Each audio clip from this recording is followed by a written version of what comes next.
Mike, do you think we need one more? Do you think we need one more? Okay, we'll get one more.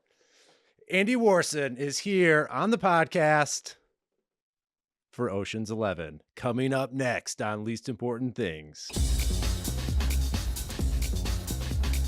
We're set. We're set. We're set. Do it already. Well, did you check the batteries? Congratulations. You're a dead man. George Clooney, Matt Damon, Andy Garcia, Brad Pitt, and Julia Roberts. Why do this? Why not do it? From the Academy Award-winning director of Traffic and Aaron Brockovich. Because the house takes you. Unless, when that perfect hand comes along, you bet big, and then you take the house. Been practicing this speech, haven't you? A little bit. Did I rush it? Felt like I rushed it. That was good. I liked it. Ocean's 11. You're either in or you're out.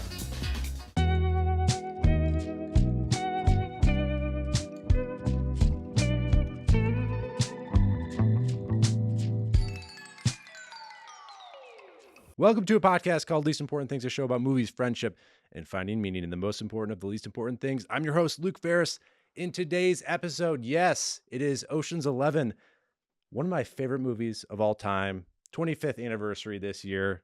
And of course, with me today are my Rusty and Linus, Mike Wynne, and Andy Warsen. Welcome, gentlemen. I think in this context, I'm definitely not rusty. I think I said the same thing. I think Andy is definitely rusty, but it worked well with the line on the cold open. I am wearing the shirt. You are wearing the shirt. I'm wearing already. a shirt. I thought you would be eating some like chips and cheese or something. That's what we did. That would have been a great prop to bring in. It's a really disgusting burger. Gentlemen, how are you? Good.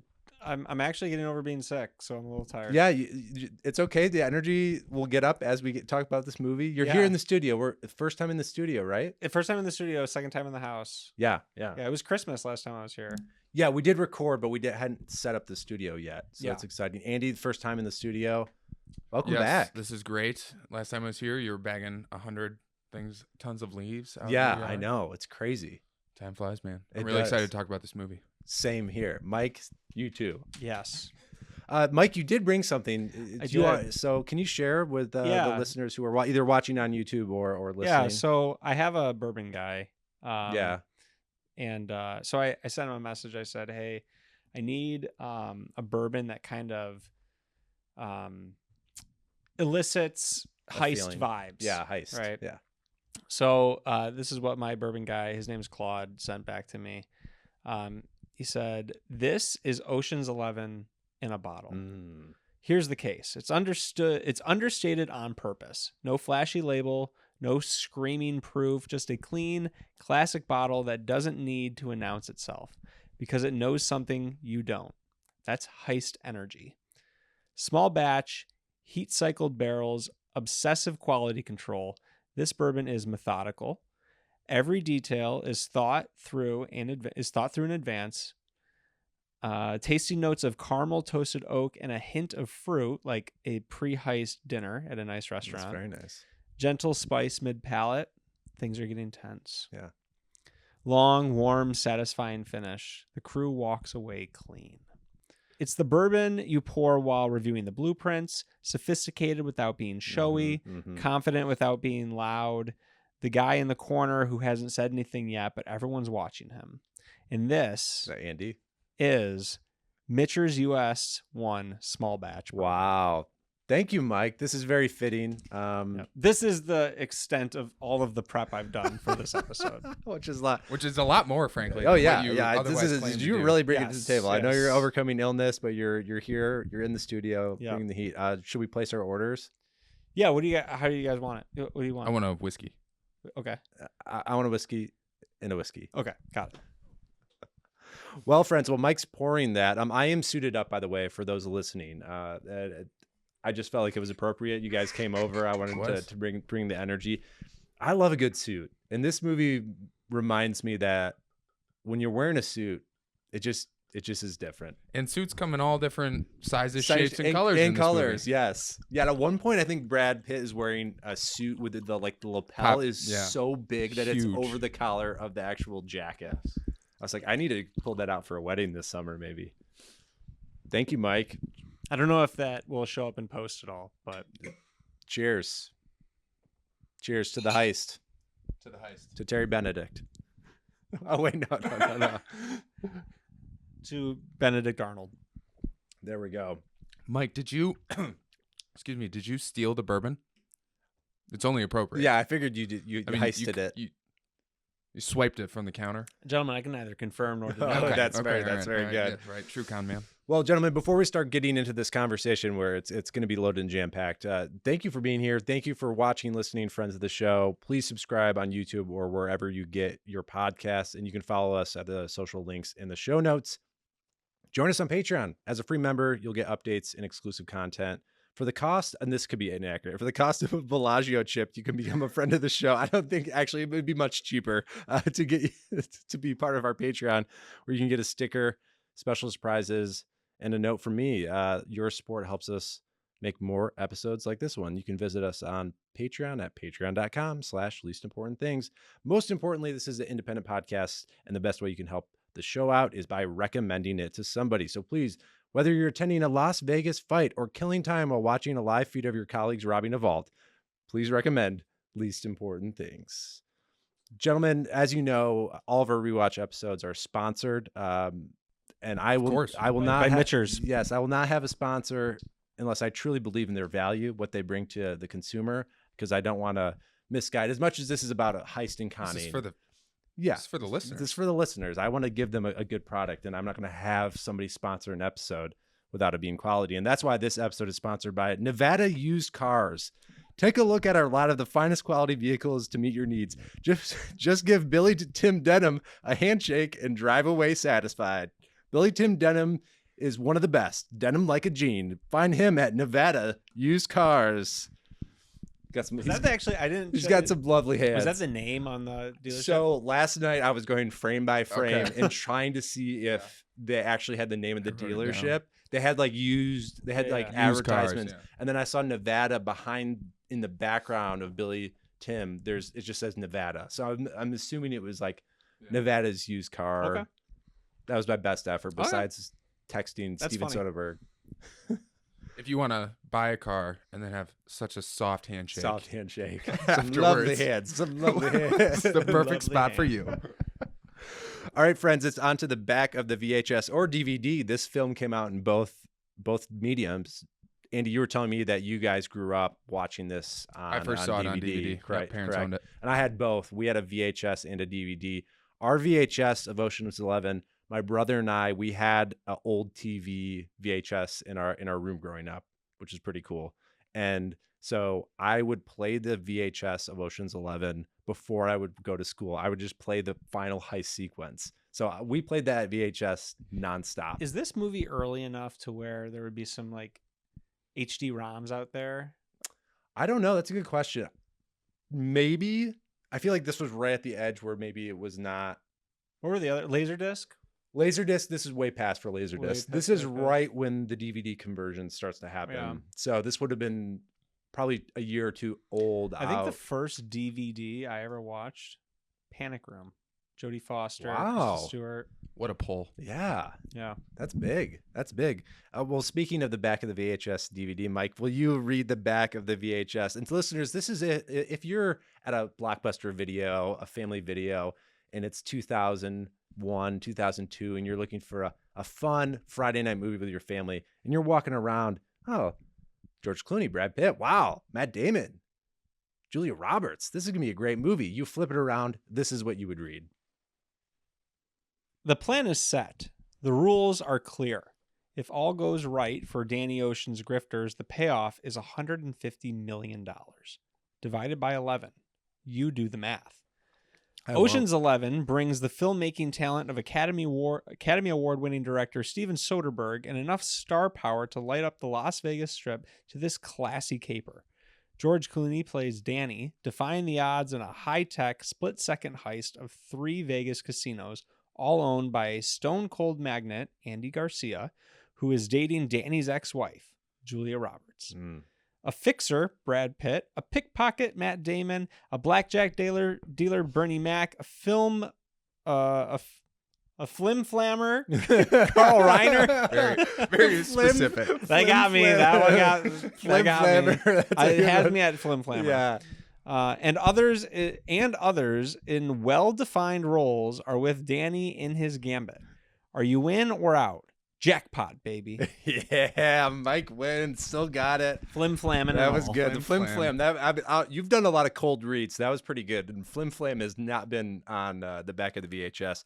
I tell you what, that's like peak back of the VHS Do you copy. think listeners believe I read those cold? I believe so. You're a very intelligent man. You would also find in the back of that VHS that it was written by Ted Griffin. Of course, this is actually a remake. It's based on a 1960s movie starring the Rat Pack. It is an interesting movie. I don't know if you guys seen the original? No. It's I like to watch it around New Year's because the heist is set on New Year's Eve, which is interesting. So there's a few things that are connected to this one, but outside of Danny Ocean and just the idea that they're robbing casinos in Las Vegas, it's a lot of it's different, and it's actually better. The 60 movie ends. There's an interesting ending, like a very abrupt, interesting ending. Worth a watch if you like want to. That's kind of true of movies of that era. Yeah. And of this genre, like The Sting, Right. has kind of that same. Yeah, similar very ending. abrupt at the end. Yep. It has a little bit of that Sting vibe to it. Not Police Sting. No, Thank you for no, clarifying. no. Not I'll be watching you. No, the movie. But The you will Sting. be watching this movie. Yes, you will. Coming soon to a DVD near Yes, you. yes. The cinematography is by Peter Andrews. Do you guys know who Peter Andrews is? No chance. It's a pseudonym for Steven Soderbergh. He actually shoots all of his movies, which is if you look at his history and past, he actually likes to make his movies really quick. Did he start out as a cinematographer? I don't know that, but he shot this movie, which is pretty amazing because it's a big budget, huge movie, but he loves to shoot like and be on the camera. So if you watch the behind the scenes, he's like up on the camera, just like actually holding it, which is really unique for a director. But I think it adds to the whole look and feel of this movie. You kind of get it because he's more of a auteur director, indie director. He was an Oscar-winning director. In his interviews, he was like, "I just wanted to make a fun movie." And it's like, great, thank you for your talents. This movie was produced by Jerry Weintraub, who is in the movie. He is one of the high rollers. He talks to Saul and he says, "I wouldn't get into Terry Benedict for too much money." He worked with Sinatra. Most of the connections in Las Vegas to make the movie were through him. Like he like convinced everyone to like be able to shoot in the Bellagio. He's like this legendary character. Obviously the Bellagio is one of the big casinos and scenery in the movie, but what were the other two casinos? Mirage and the MGM Grand. But they shot mainly in the Bellagio. They closed down one of the I don't know the casino terminology, but one of the pits or like one of the areas was closed down. They closed down the valet at one point for that final shot at the end of the movie where Tess goes out to get Danny, which is pretty crazy to like shut down a casino. So this old school like Hollywood guy had these connections. He actually appears in the second and third movie as well. He's got some interesting characters, but George Clooney called him the Pope of Vegas. And he's like the reason why this movie got made and why this series continues, which is really cool. All right, Mike, he's the reason why it continues. Yes. Got it. You're like, he's the one to Sole reason. This is starring, of course, George Clooney as Danny Ocean, Brad Pitt as Rusty Ryan, Matt Damon as Linus Caldwell, Julia Roberts as Tess Ocean, Andy Garcia as Terry Benedict, Don Cheadle as Bashir Tarr, Bernie Mac as Frank Catton, Casey Affleck, Oscar winner. Did see that coming. This movie has aged so well. It's crazy. As Virgil Malloy, Scott Kahn as Turk Malloy, Carl Reiner as Saul Bloom, and Elliot Gould as Ruben Tishkoff. What stands out to you about this cast and these group of characters? Obviously, like the main big ones, but is there any like surprises when you rewatched it this time? I miss Bernie Mac. Every time I watch him in this movie or any of the series, he's so electric. We lost him way too young. Bernie Mac. Never mind. Okay. I was gonna say Carl Reiner for me Yeah. is one of my favorites. R.I.P. But Yeah. his performance in this one is second to none, both in the con and just as the acting as goes. the actor. Yeah, and he was really the elder statesman in the behind the scenes. They talk about, obviously they hung out a lot, like they gambled, and it was a real hangout dudes vibe. But they would just talk to Carl Reiner and ask him old stories of Hollywood, and you feel that in the characters as well. There's so much respect for Saul as a character.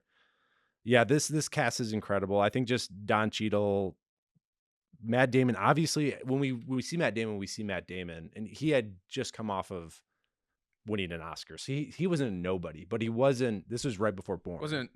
He wasn't Matt Damon. Yeah. It was. So it's like, it's really interesting that if they had somebody different that was like a hot young actor. They actually thought about Mark Wahlberg in that role, which I think would be interesting, but I think that it just wouldn't. I couldn't see Mark Wahlberg playing that like kind of nerdy younger brother energy With the glasses on when he's faking. Yeah, it just wouldn't have worked. It just wouldn't have worked. I just love Matt. I think this is, it's hard to say this, but I think this is my favorite role for him out of anything. Wow. Hot takes. There's going to be more. All right, let's move on to facts that you can fact check. I'm not going to do the work for you, Mike. How quickly have we lost you? Was that it? When I was breaking down that Steven Soderbergh shot it, maybe that was it. Okay. Hang on, Mike. We'll get there. Okay. Facts that you can fact check. Ocean's 11 opened on December 7th, 2001. That weekend, you could have seen Harry Potter, Behind Enemy Lines, and Spy Game. Really amazing year of cinema. I recently was on the Stuck on Sorna podcast.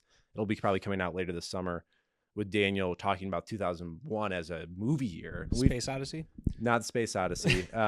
JP3 came out that year, but incredible. Lord of the Claw Rings. Mark. Yeah. Claw Mark. Lord of the Rings also came out. It was just, actually, I was surprised when we were talking about 2001. I was like, this is an amazing movie year. And to have Ocean's 11 at the end of the year is just a treat. $85 million budget, which that's a lot of money to a lot of people. That's for Ocean's 12 fans. That's a quote.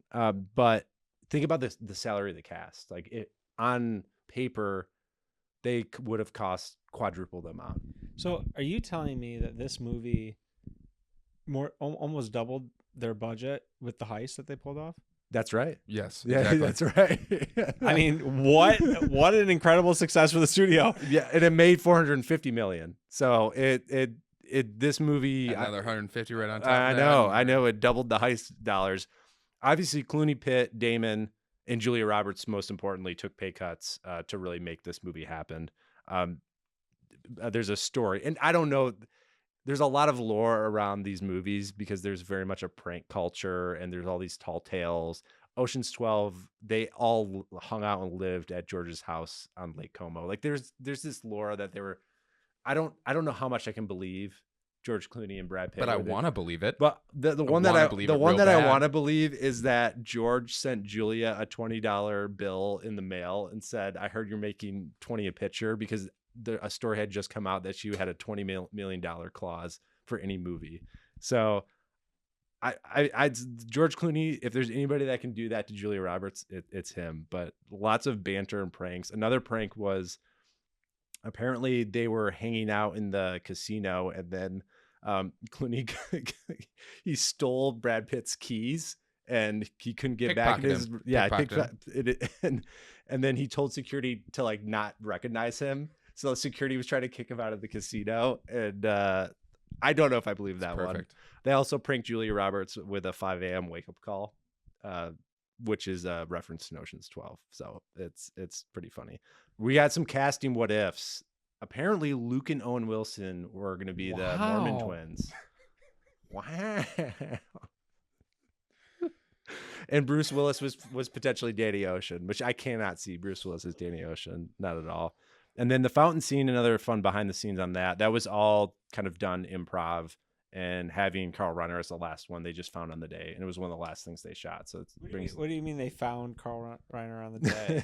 Like they just they needed lost somebody. Him. They needed somebody to play this role. They lost he walked out on the lot. No, they found like, it. Hey, that's Carl Reiner. He'd be perfect. All right, we're moving on to the wait. Have either of you guys been to the fountain? No, I've never been to Vegas. Have you to the Bellagio fountain? To the Bellagio fountain? Yeah, that's pretty much the only thing I've seen in Vegas. You flew in. That's went to it. the fountain. Literally, I flew into Vegas to go to Zion, and so before we left to drive up into Utah. You reenacted. We went into the Bellagio lobby and went to the conservatory and then left. Oh, you and are we a saw- fan. He is a you big are fan a of fan of Oceans, this yeah. movie. Oh, no. I went there a number of years ago, but that was like top of my mind was I got to get a picture in front of this fountain. It's got to be nighttime. It's man. I think that's the only reason I want to go to Vegas is because of this movie. The only thing I remember about Andy going to Vegas, because I was working with him at the time they went to Vegas, is Andy came back and I asked him how it was, and he was like, "I am not a Vegas person." That's just not me. I think that's the hard part about Vegas is I've heard so many stories, and this movie is entertainment and it is fantasy. Like, Yeah. if you hear why they wanted this movie to feel like the golden era of Vegas, and they wanted it to feel like it was almost in the 70s, and it was There's a obviously mystique about it. it's not that way. Like, Yeah. there's they do it one shot, I think, in the Elvis Presley song montage of a bunch of people walking around, and that's like the only time you see like people in shorts. It's Mhm. like, and like actual tourists. Everyone else that they shoot in the casinos, they intentionally wanted everyone in suits and it to feel like really classy and high roller. But is that not the Vegas experience you had? Well, it wasn't my trip. It was a buddy's bachelor party. oh, okay. Yeah. Didn't do any major shenanigans. It just wasn't my cup of tea. I just feel like a lot of people go there for conferences, and I was like, what a horrible place to What go a for a conference. terrible excuse for whatever else they're doing. Yeah. All right, let's move on to a special segment that you know and love. It's called the Brie Paradox, and we're so glad to bring it back here. This is the moment, for folks that don't know, is when your partner or friend that you're watching a movie with, or they're sitting next to, or maybe they're in the kitchen, when they look up from their device or distraction and actually pay attention to the movie, both good or bad. This is named after Andy's partner, Brie, so we of course have to have this segment. Andy, what was the Brie Paradox for Ocean's 11? Yeah, so we watched this. I was out of town this weekend, as you guys know. Yeah. So we watched it separately. Yep. Wow. And Thank you, so Brie. I Thank actually, you for your service. I actually guessed what her Brie Paradox was. You nailed it? I nailed it. Can we start guessing what her Okay, yeah. Let's you guys do that. get a maximum of 3 guesses. No, I just want one guess. Okay, one guess. Is it related to Alisti coming up No. about the female screen time? No. No. My guess is what is my Brie Paradox, which is that they would have been flagged for having stolen that giant power, The pinch. the pinch thing. Or I would say maybe Rusty conning Basher out of getting arrested, maybe. It was neither one of those. Okay. What was it? It was very personal. Okay. Because my partner, Yeah. grew up in Chicago. How dare you? And so at one point after school, she lived on the north side of Chicago, Yes. just south of Wrigley. And the train that we used to get to and from the downtown was Kimball. The Brown And line. so yes. when they flashed to the recruiting scene of Linus, the first thing you see is a sign for Kimball with Yeah. the L train. And so Yeah. that was That's beautiful. My wife and my partner and I watched it last night, and she took the Brown line down to her work every day for over 2 years in Chicago. And that scene, after living love there, that especially and I wrote in my letterbox review, if you want to check it out, at Luke H. Ferris. It's crazy to me that modern movies would never go to Chicago in the dead of winter to shoot like a one-off scene of recruiting Matt Damon. And not only that, shoot on the L and a CTA station and a dive bar. It just is like, movies don't do that anymore. Yeah, plus it was like a weird camera. Like it was like a funky, it was Yeah. like moving as if you were walking alongside of them. It was just feels like bumpy up and Chicago. down. It was like actually perfect. Now George Clooney's not on the Brown line every No. day, or Matt Damon, but it really felt that way. Like how tight it is. Like during peak rush hour, it gets that tight. Like my wife has stories. I think that this occurred during what maybe is the next segment, which is Mike's nap check-in. I don't remember this. You don't remember this? No. It's So- right after the line in the so, cold open. So you're telling me you napped through the recruitment scene I napped through sequence? parts of. I can't tell you what I napped through. Oh no. Because Okay. I napped through it. Okay. We got our work cut off. I guess we for got us, to go Andy. beat by beat through Yeah, the whole thing. okay. All right, let's move on to overall thoughts. I know Mike might not have many overall thoughts. Okay, Andy, I want to know the history. We've talked about a little bit off camera and off mic that you love this movie growing up. You had it as a DVD. But what's your history with this movie? Do you remember the first time you watched it, the first couple times? Yeah, I was just north of. I was in double digits in age, but it was one of the first PG-13 movies that my parents allowed me to watch. Same. On DVD. I very vividly remember walking away just being like dumbfounded at the plot. The heist, which the final again, third, we're older now, so it's much less confusing. But like at the time, I was like, this is the craziest thing I've ever seen. And I wanted to be you want to be a con artist after watching the movie because it's just so cool. The movie to me was just the coolest thing. All you want to do at that age is be cool, right? You're in middle school. Right.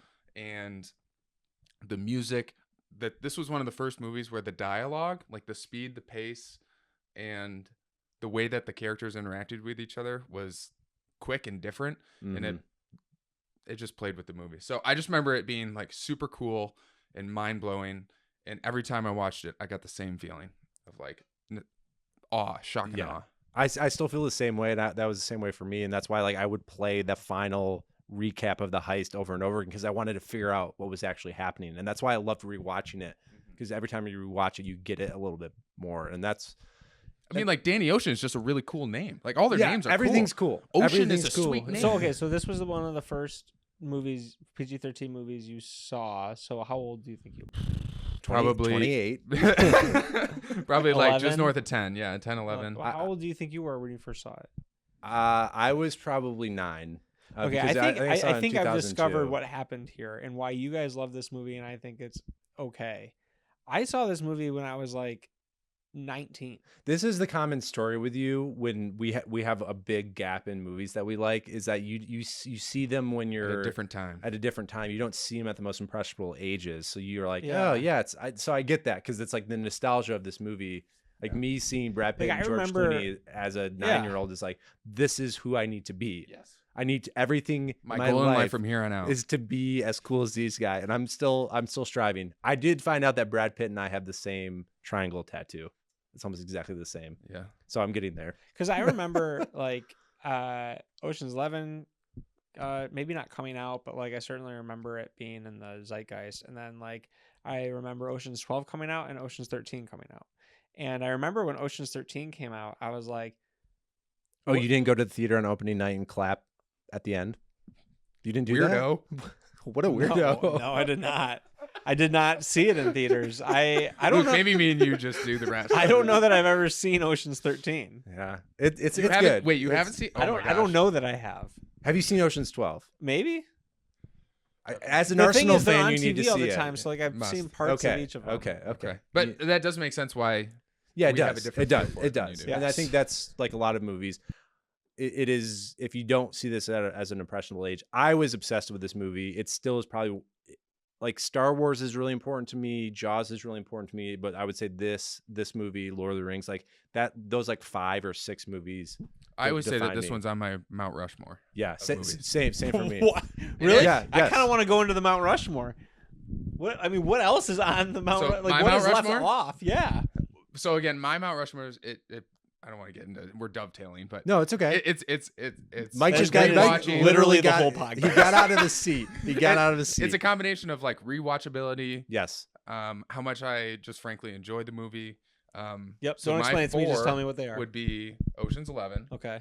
The Dark Knight, Okay. Inception, Okay. and Good Will Hunting. Ooh, Those that's 4. great. Okay. Those are my 4.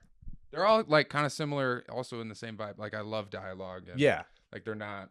I think what's interesting about your Mount Rushmore is not the other movies on it, but the fact that Ocean's 11 is on I it. just love the movie. I don't think so because mine would be pretty similar.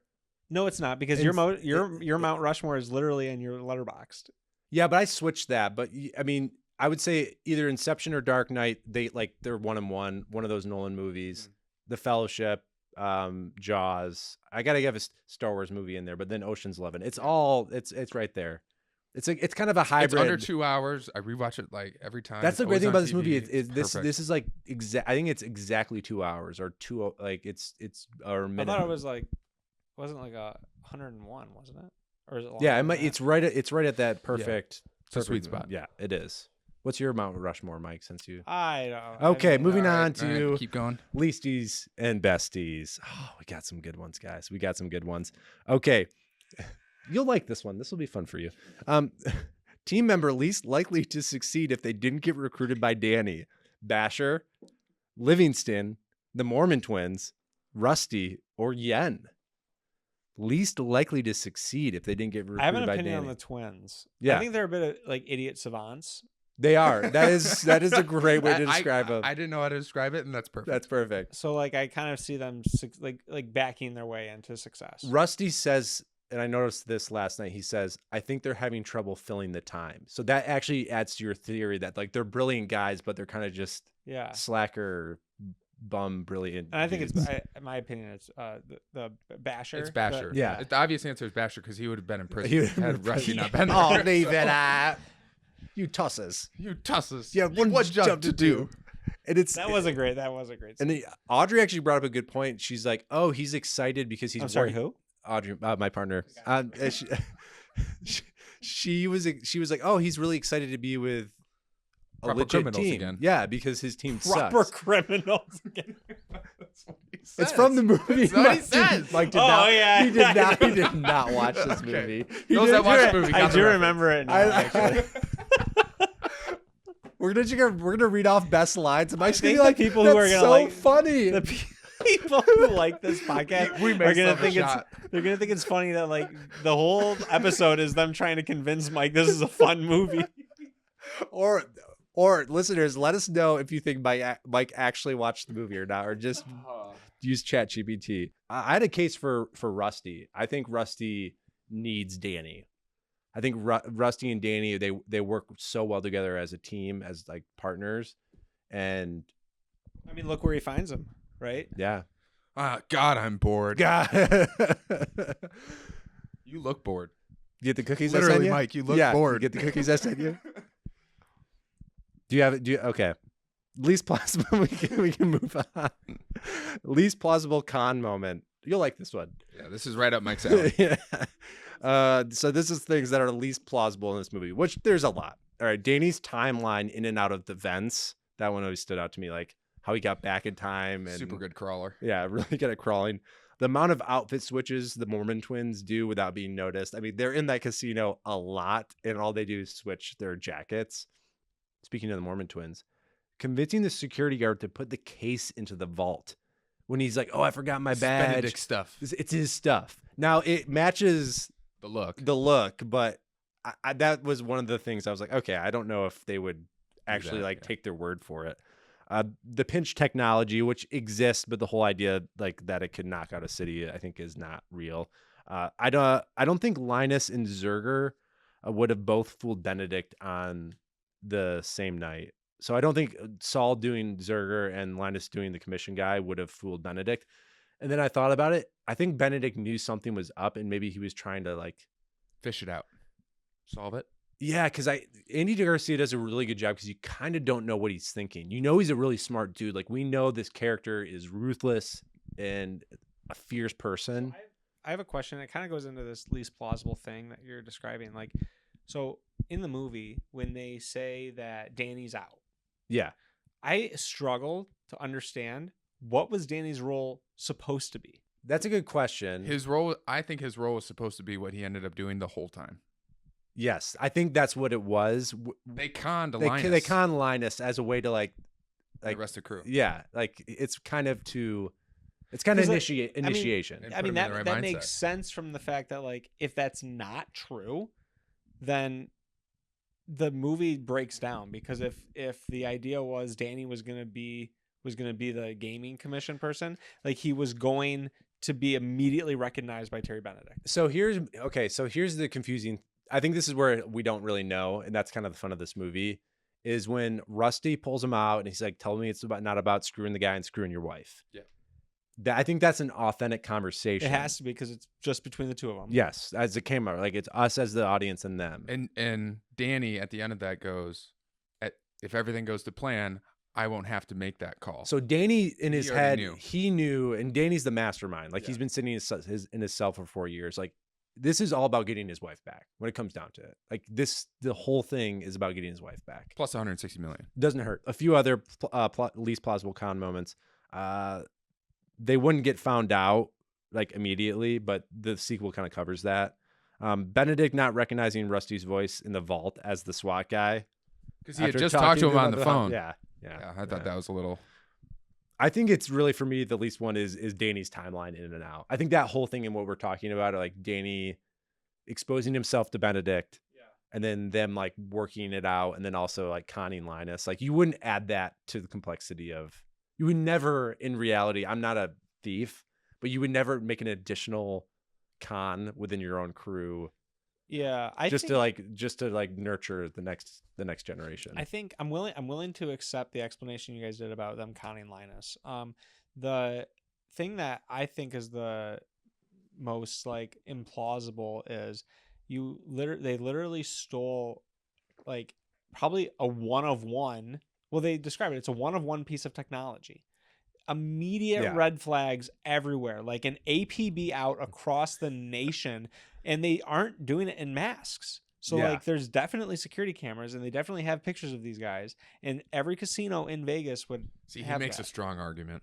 It's good. It's true, but I don't really care because it's one of my favorite seeds. I'm not touching you. I'm not touching you. You're putting Evil Knievel. Evil Knievel. Are you human? Yes. 19.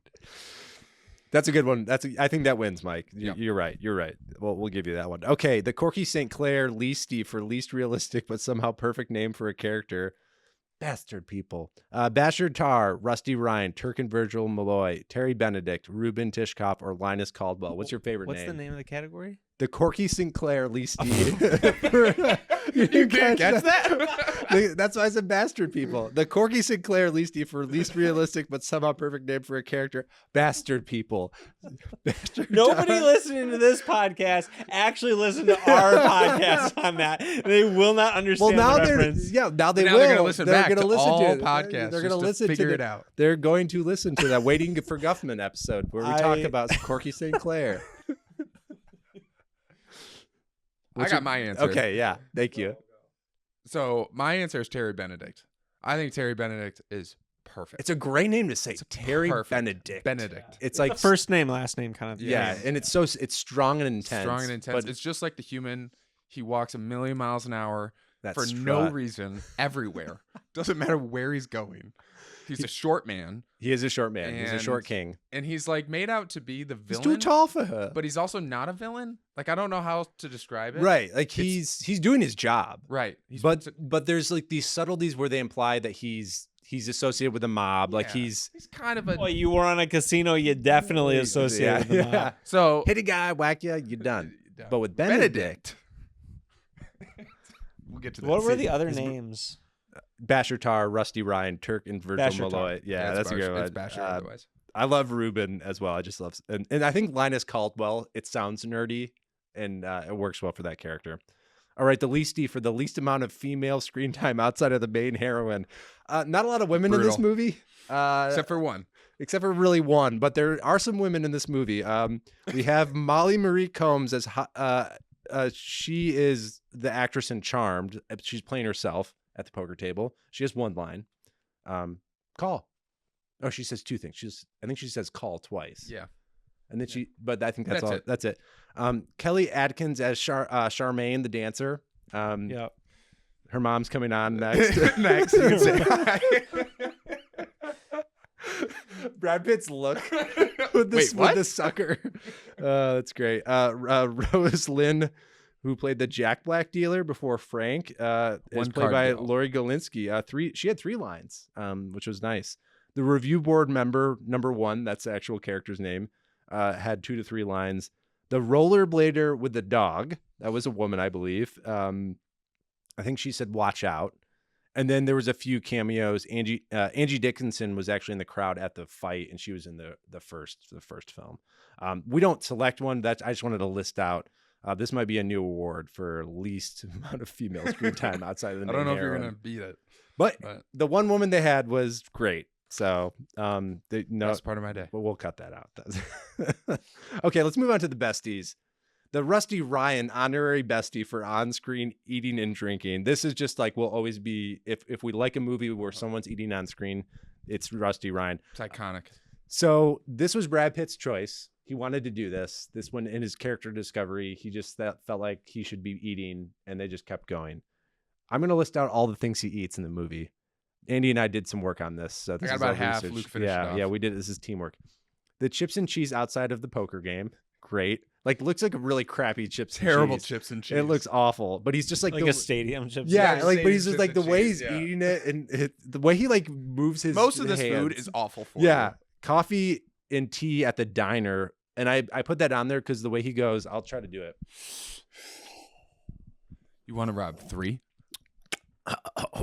Like it's incredible. The popcorn and candy at the circus, the sherbet sitting with Saul at the dog track, amazing. Which is the weirdest choice. Salad while talking through the IT debrief with Livingston. A salad at Rubens as well. So there's 2 salads. 2 salads. 2 salads. So he has some health stuff in there. Probably the most iconic one is the shrimp cocktail with the napkin over his hand when he's talking to marinara. Linus right before test shows. I think during Yin's demo, I think he has an energy drink. I couldn't figure out if it was a Red Bull when he's like saying you got to get from the floor to the door and then without touching anything. And I think he's drinking an energy drink in that one. We have the ice cream when Linus and Danny get back from getting the pinch.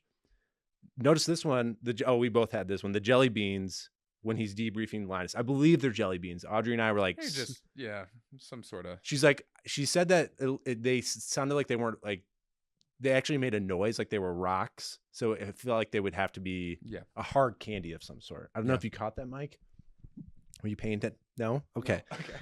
And then Do you like jelly beans? the fast food burger waiting for Danny at the prison. And that's when he burps everything up. Incredible. To have Brad Pitt do that. Do you have a favorite one of those, Andy? Oh, it's the end with the cheeseburger. That's why I'm wearing the The shirt. Ted Nugent Ted shirt. Nugent called. He wanted his shirt back. Like that ending scene. I'm like, that burger looks gross and amazing all at the same time. I know. And Brad Pitt. I love how he eating that. doesn't finish it and just wraps it up and It's like throws it's a it. quarter eaten. He's like, He's "Yeah, like, I'm done with I this." probably shouldn't finish this. Oh. That is the Rusty Ryan Honorary Bestie for on-screen eating and drinking. All right, best con character. So this is when our team members are playing a character in the con. So it's not them as a character. It's they're playing a character. A bunch of them. Rusty has 2. I don't know if this is the actual name, but this is how I always say it in my head. It's Peck, ATF. I don't think that's what it is. I should have got the subtitles. Peck, ATF. Yeah. Rusty has anyone call for a doctor with the wig. Amazing. Apparently that is a Austin Powers wig. I don't believe that's true. That's what I my wanna research believe it's true. said is they found that on the lot, the Warner lot or something. Your thoughts, Mike? Sure. Linus as Sheldon Willis, the gaming commission lackey. Absolutely the best. Oh, so good. He's got a record as long as It's a long run. Saul as Lyman Zerger. My name. One of my favorite lines that I noticed on the rewatch was when he's in the hotel, like the guys are in the hotel suite, like talking, and he's still in character. And Rusty says to turn it off, and he's like, "I'll turn it off when I'm ready to turn it off." Saul. Okay. It's so good. In his normal voice, yeah. Danny as clueless Danny at the end. We talked about his like playing like I don't know Benedict. I don't know what you're talking about. Then we have the Mormon twins. Virgil as the balloon boy and Turk as I just like the douche, the douchebag. Virgil and Turk as Zerger's security. Virgil and Turk as waiters. Virgil and Turk as vault carriers. Virgil and Turk as EMTs. And then the last one is Frank Catton as Ramon Escalante as Frank Catton. Yeah. May as well call it White Jack. Him and Matt Damon going back and forth is super. I got to shout out Andy Garcia for not breaking. Andy Garcia has to play it straight, and these two guys are just hamming it up. It's such a good scene. You missed one. Which one? Danny Ocean as Danny Ocean. I said that one. What? I said Danny as Playing dumb. clueless. Sorry, Danny. I took a nap. At the end. Okay, he took a nap. What's your favorite con This is nap character check-in. in this one? Mike's nap What's check-in the during best pod. one for you guys? Mike, You gotta have a good one. Balloon I Boy. think the doctor was the funniest one for me. Yeah, it's a great line and it's a great laugh. Yeah. Breathe, damn it, breathe. We've lost him. Yeah, we lost him. Yeah. That was good. How much fun would this movie be if you're at that like peak of your powers movie star and it's like, okay, play the cheesiest doctor from like an ER show and just have fun and wear a terrible wig. I think I know what that wig is, what character that wig is from. I don't think it's Austin Powers' wig. I think it's a wig from a character in Austin Powers, and I'm thinking of the character in my mind right now. You do the research. Do the research. Andy, what's your favorite con character? No, you go first. I'm curious what you have to say. I love Sheldon Willis of the Nevada Gaming Commission. I think that's why when I gave that hot take of this is my favorite Matt Damon role. Yeah. Him nervous right before he talks to Benedict. It's one of the great lines by Rusty too. Yeah, it's like, hey Rusty, can you? Hey Rusty, can you For help God's me with this? sakes, whatever you do, don't under any circumstances. Hey Rusty, Rusty, can you take a look at this? Yeah, sure. And then him like right before, and then Livingston, who doesn't like get as much credit as a character, being like the IT nerd. Yeah, but he's like, you're a great kid, you're a natural, but don't screw it this up. Can I ask you a question about that? Yeah. Because he says a line that I actually still don't understand. I could have looked it up, but I wanted to save it for the pod. Okay.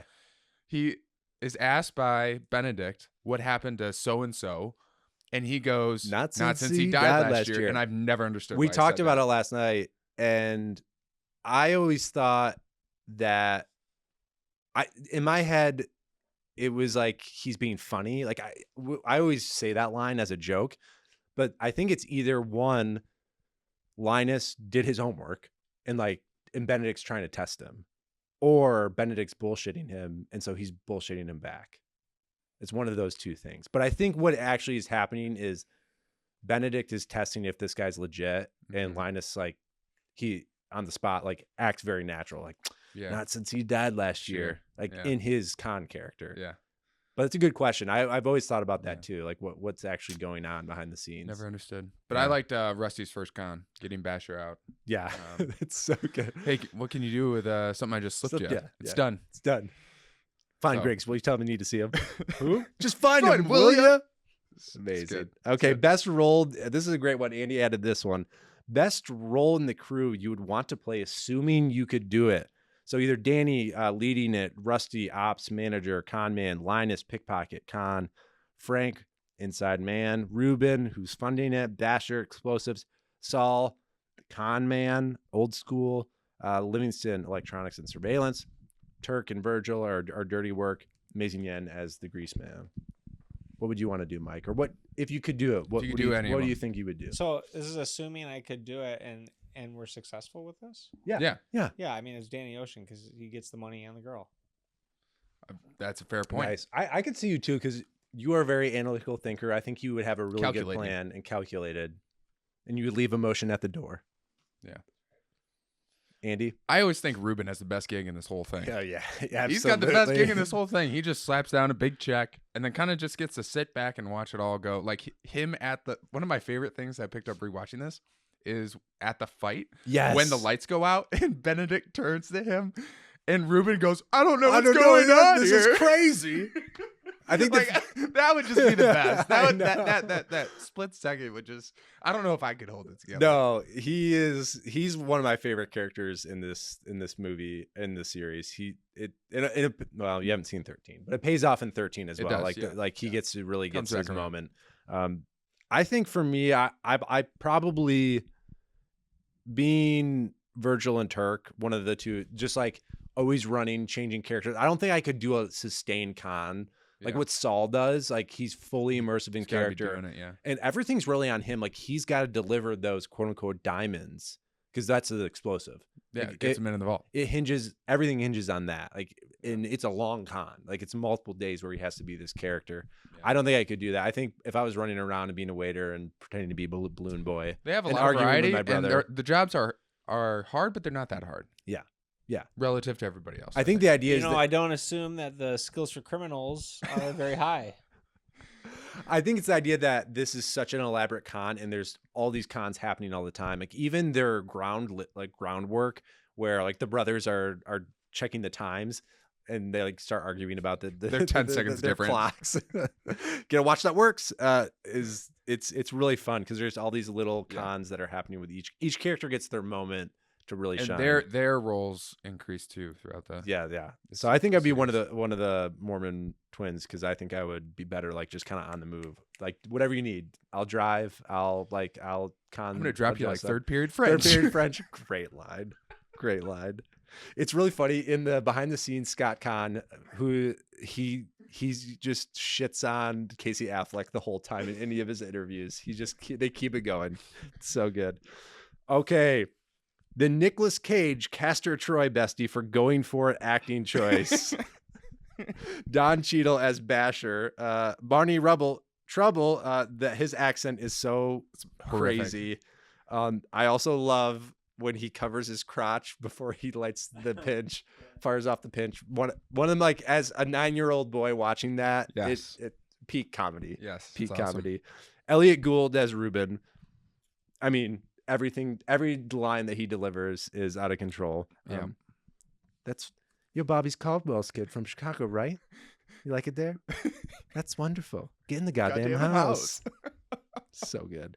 Bernie Mac as Frank in the van negotiation scene. I mean, just letting him cook. It's the best. It's the best scene that Bernie Mac is in the whole movie by far. I'd be afraid that would interfere with a little bit of my social agenda. He's so good. He's the best part of the whole movie. Shouting out Betty from Saratoga. Betty from Saratoga. Saul. And then Carl Reiner playing Lyman Zerger, which is great. What's your favorite bestie for going for it out of all those? I don't really think that there's anything here that's really worthy of the Castor Troy. award. Yeah. Castor's face. No, that's tough to beat. But it's in the spirit In of the spirit. In In the honor- spirit. in I think honor of Don the Cheadle award. wins it in the spirit because he's playing He's going for a it. Cockney and just- accent. Yeah. It Yeah. falls yeah, on his yeah, face yeah, a yeah. little Yeah. But it's good. It's good. Yeah. I gotta shout out Ruben though. Oh, The scene, the opening scene. we'll You're still talk in the about it. middle. We'll talk about it coming up next, which is the longest segment we've ever had in its best line. Can I Strap can I- in, Mike. Can I leave and come back? Okay. Mike, actually, I want you to keep record of how many of Do these. you want me to read the lines? No, I want you to keep record of how many you napped through. Like how many you don't remember No, from okay. the movie. No, it won't be like that. All right. Starting out with Topher Grace. So, okay, for context, I love Topher Grace. most of these lines I didn't realize. I say these lines constantly in my real life. Yes. Like I'll say them at work and Yes, without thinking. without thinking. Like I'll say them in a meeting, and this is how much this movie's embedded into my brain. Yes. And I don't realize I'm saying the line from this movie. It's just it's part of my subconscious. One of those is all Reds. Topher Grace is so good. I think that I know you've got a lot in here. That might be my winner for the The look on Rusty's face is. What up, bro? We already said this one. God, I'm bored. You look bored. I am bored. How's the clink? You get the cookies I sent you? Why do you think I came to see you first? Until that perfect hand comes along, and then you get bet big, and then you take the house. That's like one of the more serious moments of the movie, like And- at the elevator. yeah. Like, why do this? I mean, that's when you're like, oh, this is a movie star. This is a great actor. And then been practicing that speech, haven't you? Yeah. I've rushed it a little bit.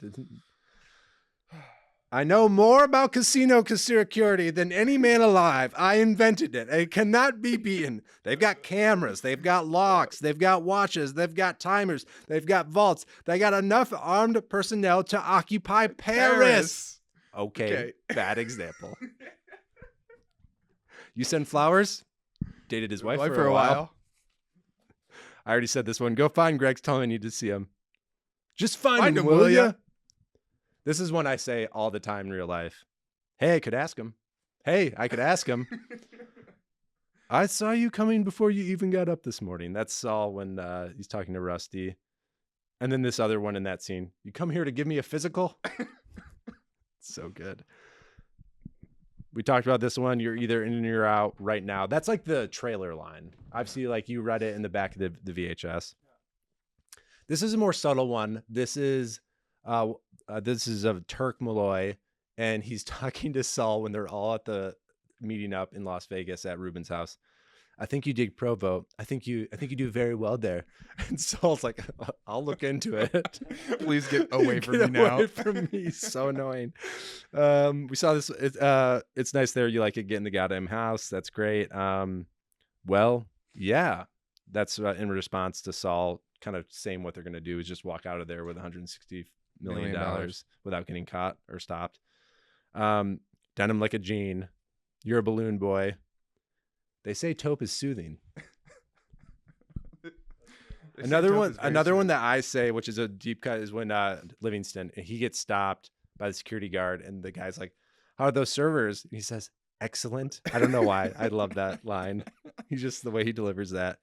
You got to walk before you can crawl. Reverse that. You scared? You suicidal? Only in the mornings. Would you look at this donut? That's at the pinch stealing scene, which is great. This one is my brother and I say to each other all the time. I have a suit. This is very nice material. It's imported silk, Saul. And then right after that, if you ever ask me that again, Daniel, you won't wake up the following morning. Love her. This is another one. Tess is with Benedict? She's too tall for him. That's such a good in-line. Sorry, Andy Garcia. So good. We said this one not since he died last year, and we also said this one may as well call White Jack. And then there's a 95-pound Chinese man and $160 million behind the store. Let's get him out. Yeah. You know, you lose focus in this game for 1 minute with the batteries. We didn't talk about the batteries. That was actually really good. That was super good. But it's very. I defend that because it is true to Linus's character. He's so nerdy and so like prepared that he would bring batteries just in case that would happen. And this is my favorite one. This is when they're all watching the case and them collect the money, and Saul is perched in the background. He says, "That is the sexiest thing I have ever seen." And I believe this with my whole heart. Don Cheadle is leaning and just smiles, and that is for sure real. That is for sure real. He's like trying to hold it together. Trying to hold it together. And then we said this one. I hope you were the groom. Ted Nugent calls. He wants his shirt back. Andy, did I miss any? I had a couple down. Okay, please. Go for it. She already left me once. I don't think she'd do it again. Just for kicks, right at the beginning. So I always love this when they're when it's the Topher Grace when he's walking back with Rusty and he's talking about, hey, you could be an LLC. You could do that one got me a lot more this time as an adult. You could give me a tax write-off, but here's the thing. I'd have to pay you by check. Rusty doesn't say a word. Or I'll just stick to the cash. Cash is fine. One of my favorite parts of that. And this is his thing. Yeah. This is a great part of that. So good. This is his thing. My tax guy. And this is just his thing. I never really caught that because he's like, this could be part of like research. This would be like research for character. 20 years ago. So. It's like, it's so good. So that was a good one. And then when he initially poses the topic to Rusty immediately goes, well, you need a whole host of things: a Boski, a Jim Brown, a Miss Daisy, 2 Jethros, Leon Spinks, and the biggest Ella Fitzgerald you ever seen. And like all those mean something. Like Boski Saul, Jim Brown is the staged fight. Between Linus and Ramon. Yeah. And then Miss Daisy is the SWAT team driving in. 2 Jethros, obviously the Mormon twins. Leon Spinks is the distraction, which is the pinch. Yeah. And then Ella Fitzgerald is the taped. Is the tape. Wow. And so that one I really like. That's so good. Thanks for bringing that up because that is like such a fun. Yeah. There's all this kind of lore that they tell you that you get little hints of this like con world that they create in the dialogue in those moments. Like even in that scene, my wife was like, where are they? And I was like, they're in an architecture firm. She's like, how did they get in? And then like the security guard comes. She's like, oh. I think that's part of the reason I love the movie is because everybody loves Danny and Rusty. Yeah. Like they have connections everywhere. Yeah. And awesome. It's like, we don't know why the security guard let them in. Either they did a favor, he got conned. But we don't need to know. Like it adds, we already know that they're the guys. You guys are pros. What am I talking about? You guys are pros. A couple other ones here. Which one is the amazing yen? And Rusty goes, it's the little Chinese guy. George. Guys. Steven Soderbergh talked about this in this behind the scenes. He said the great thing about working with these actors, they don't need like comedic lines to be funny. Just looks are funny. And that look when George Clooney is like, after Brad says that line, George's face is just like with disdain. Like, are you serious? Like, why are we here? This is insane. I love that one. So good. And then we already mentioned that one, but I love when they're explaining the con to the crew and Rusty just knows Chinese. Oh, like, Yen yes, says a yes, line, and yes. Rusty's like, "Oh yeah, that's No, just no, the- tunneling's out. Tunneling's out. Yeah. They have it's a groundhog sensors. word to dig there. They know about it. It's a trope that continues on in the series where they all understand Chinese, but like it's never spoken. It's a fun little bit. Yeah. And then they're still in the middle of the effing desert. Yeah. At the end of the Reuben bit. So It- those are the only ones, but it's incredible, Mike. It's so good.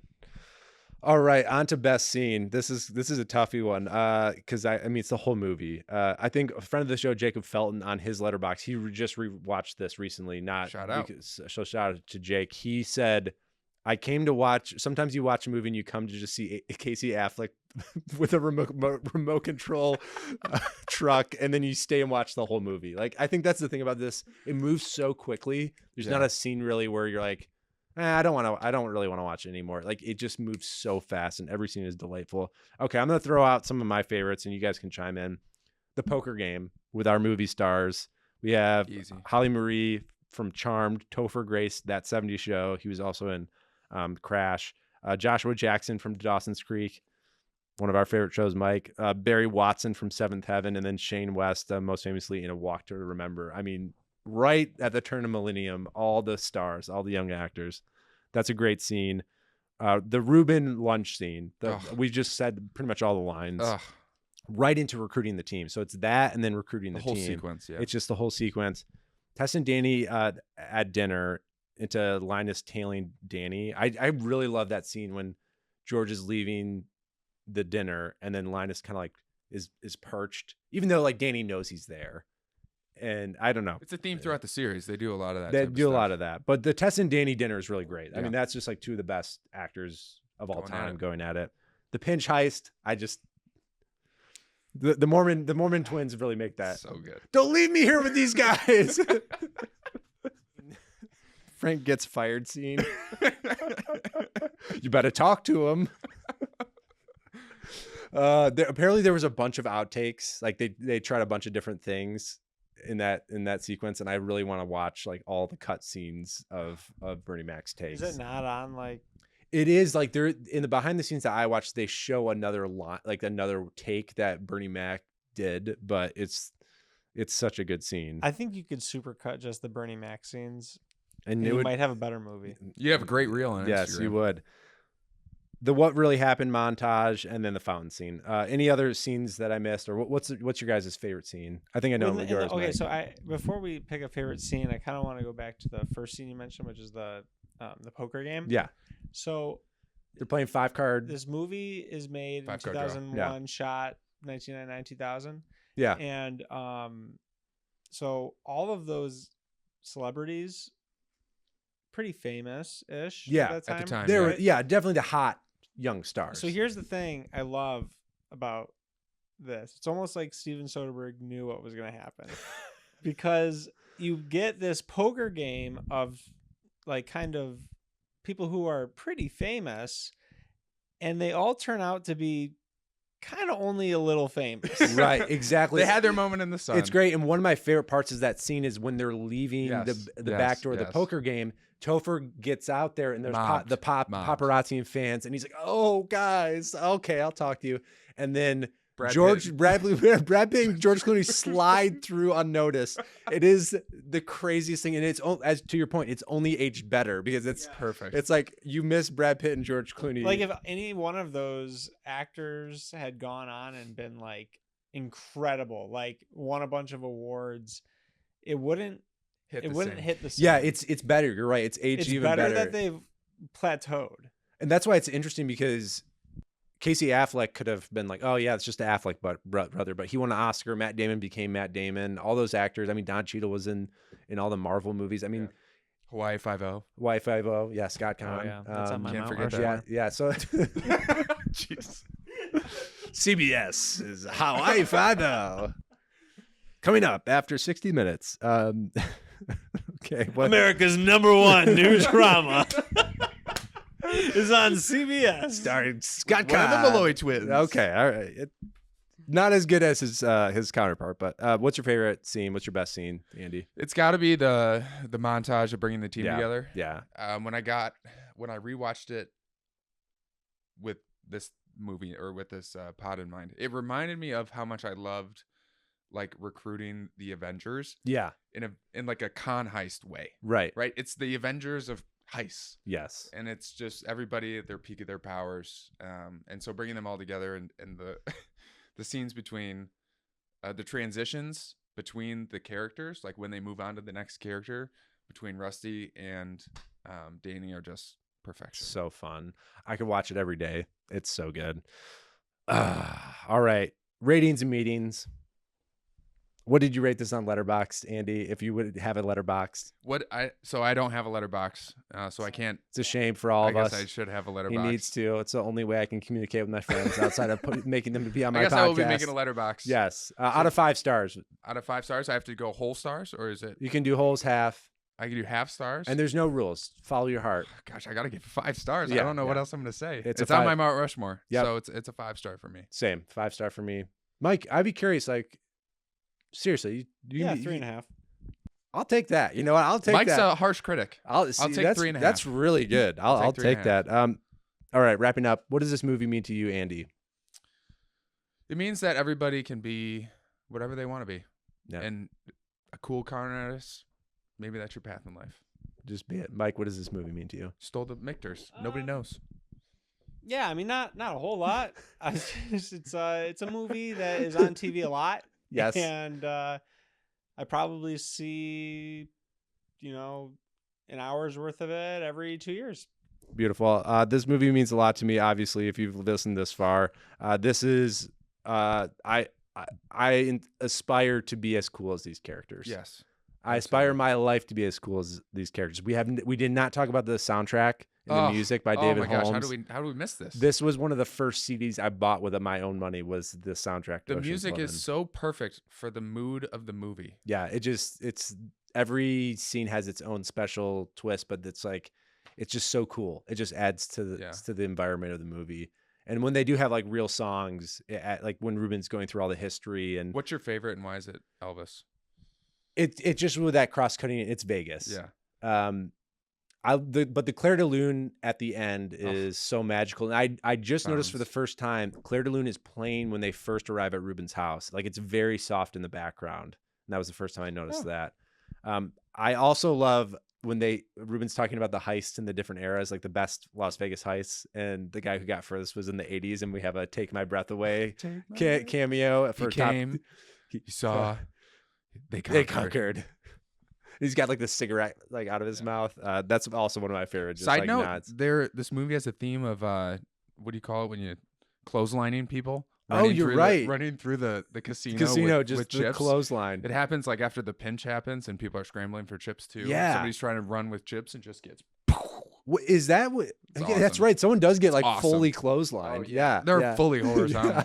It's awesome. All right, gentlemen. Thanks for joining this heist. Thanks for being Luke's 3, I guess, or 2. We've got. I get the Rusty title. You can get be Linus. It's Luke's 3 because isn't Danny one of the Luke's 3. the 11? He's one part of of the the 11. 11, Yeah, yeah. it is. We will not be doing this as a rewatch franchise. So I know for listeners, that was vetoed. But Maybe Luke, we can just get together and watch the rest. I of them. think that might Okay. have to you guys come back. Thanks for being here, gentlemen. It was great. We conquered. Now we can go away happy. We can walk away. I thought maybe we could just all walk off set Do you have slowly. fountains that you can? Yeah, like, just have throw some in front of fountains. that? Yeah. And listeners, Add it in viewers, post. yes, thank you for listening to our Ocean's 11 episode. We'll talk to you next time on Least Important Things.